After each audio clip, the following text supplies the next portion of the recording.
Spring anime season is off to a blooming start, and here are the titles that already piqued my interest.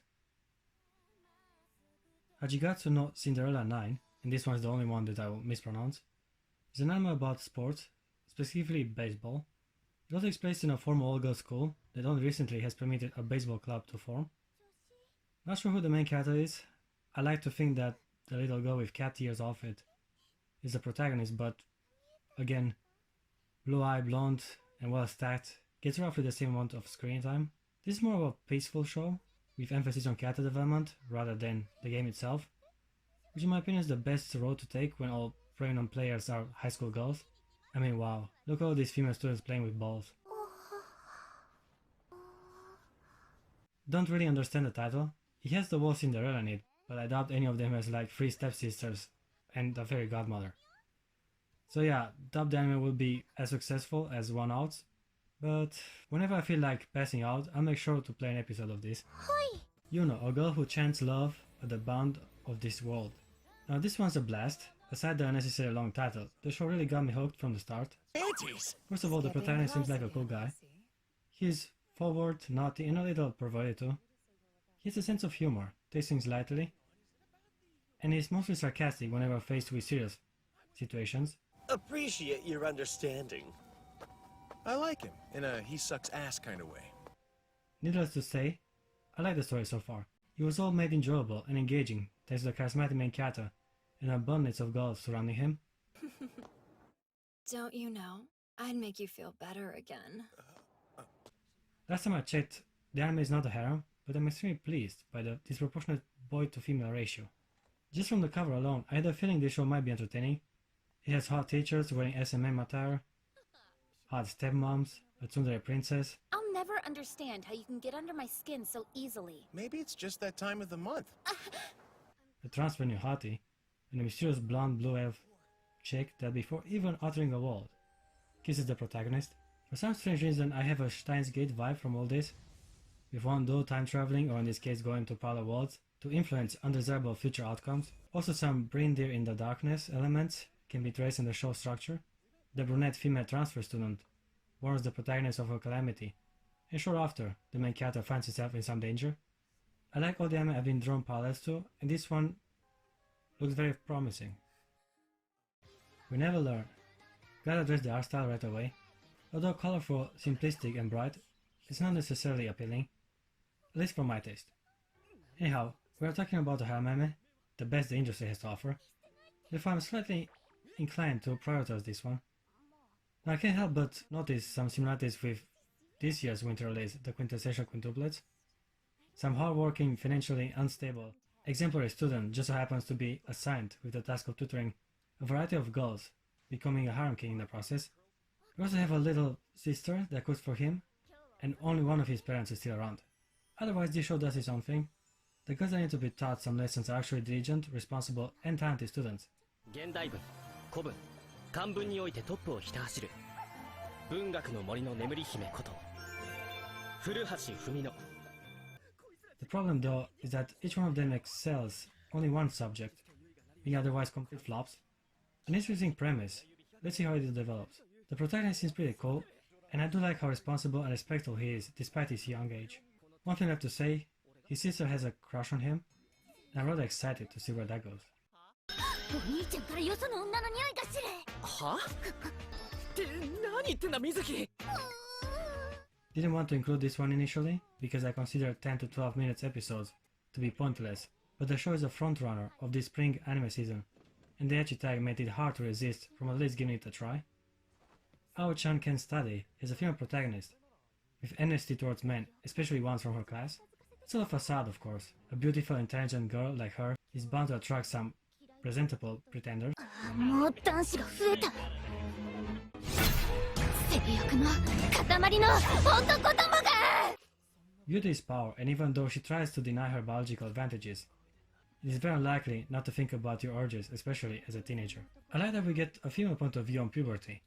As a guy, those times were pretty rough, and I do very much appreciate to see the perspective of a girl that is also struggling with her hormones. Luckily for Ao, one of the better male classmates seemed to have a persistent interest in her. She refused him a couple of times already. ゲームじゃないから。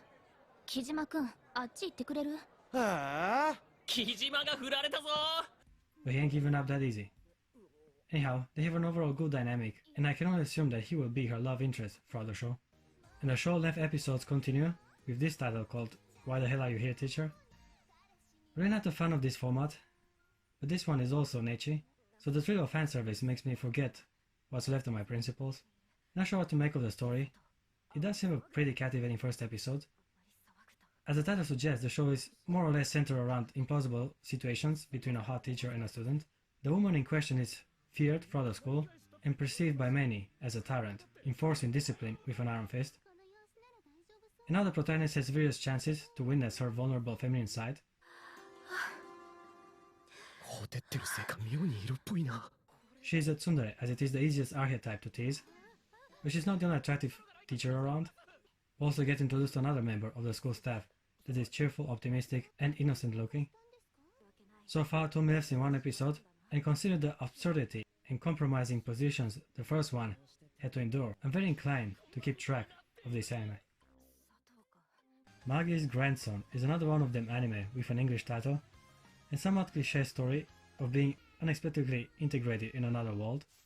We've been getting lots of them lately, and as always the main character used to be a mediocre, unsuccessful, random dude that either passed out or died before taking form in an alternative fantasy game-like reality. Gotta say, the game world fantasy genre is as trendy as the mecha used to be in the 90s.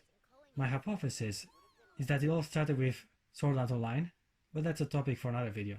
I don't like how everything works so well for the protagonist, aside from getting his parents dead as a baby, which kinda sucked. He has quite an easy life laid out ahead of him. The protagonist had all the talent in the world and the best instructor possible to later on become the stereotypically overpowered main character we are so familiar with. He still remembers his past life, which will come handy as he basically is a young man trapped in a teenage boy. You know the fantasy of starting life again, and this time actually accomplishing something in your youth. Where can I sign up?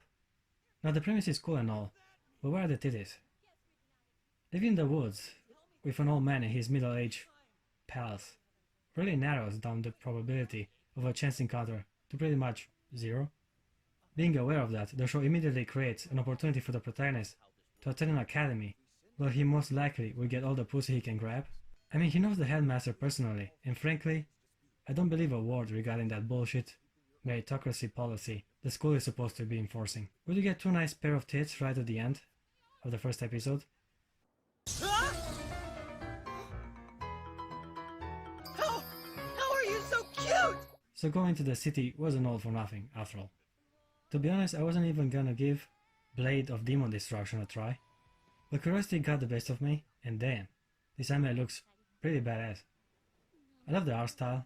There is some CGI scattered here and there, but not enough to take me away from the beautiful and thematic character design. I really like the appeal of Japanese folklore anime, and this one nailed the atmosphere, the bright raw colors, and the brutality often presents. The show starts with our protagonist setting off to trade in the city from his home up in the mountains.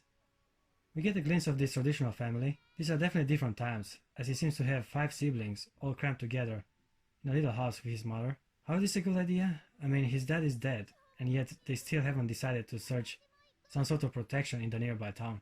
I'm sure a single mother with 6 children will eventually stir some sympathy from someone, also considering that her older son is quite popular among the locals. Oi, Tanjiro! 炭を売ってくれ。この間障子を張り替えてくれてありがとな。 A pack of wolves, some bandits, and even some drunken idiot could really endanger the family, and yet they decide to keep on living vulnerably in isolation. Anyhow, it all won't matter soon, as the protagonist is horrified to discover that in his absence his whole family was slaughtered and left to rot near the house. It turns out though, he's not the sole survivor, as one of his sisters still shows signs of life. 禰豆子だけはまだぬくもりがある。 But little did he knew that his sibling actually turned into a demon. And so his journey begins of protecting his remaining sister from herself and the demon hunters that want her harm. Last one on the list is the One Punch Man. Now by this time, the hype kinda died. The first season was released fall 2015, and despite success and popularity, it took 4 years to get my most anticipated continuation. Wasn't a fan of the show back in the day, and I doubt the second season will manage to impress me.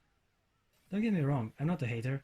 I actually got One Punch Man to be visually ingenious and overall a well-executed show, I just couldn't connect with anyone in the anime despite interesting characters and well-animated fight sequences. Maybe it's because it didn't have much fanservice, the reason I gave this one a pass. Call me superficial, but in comedy action science anime, I wanna see some titties. Now it seems we have a promising story arc regarding this character called King. He's an S-class superhero, acknowledged by many to be the strongest one around. Little did the public know that actually he's merely a bystander that somehow received all the merit for someone else's heroic actions. いつも逃げるだけ。そのうち誰かがやっつけてくれる。俺は喧嘩もしたことがないのに。The person he ripped off is Saitama, but upon discovery, instead of exposing him, he only suggests to try to live up to his reputation. このまま嘘を通すのか。強くなればいいんじゃね。I like this. Maybe King has the potential to be a hero, but he has to work to achieve it.